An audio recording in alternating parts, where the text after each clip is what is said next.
তো এখন আমরা দেখছি অনেক মৌলিক নীতিমালার ক্ষেত্রে তারা কিছুটা উদার।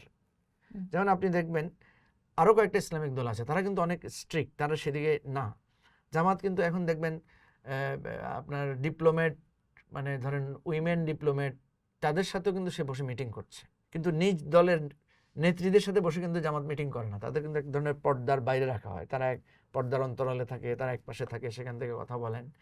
এবং এটা এটা এটা হচ্ছে তার হিস্ট্রি, এটা হচ্ছে তার ঐতিহ্য। এখন জামাত অনেক ঐতিহ্য ভঙ্গ করছে। সে এখন ডিপ্লোমেটদের সাথে কথা বলার সময় তার দলের নেত্রীদেরকেও সে সাথে রাখছে। হ্যাঁ, এবং আপনি এটা কি দেখবেন একটা রাজনৈতিক দলের দ্বৈত নীতি না?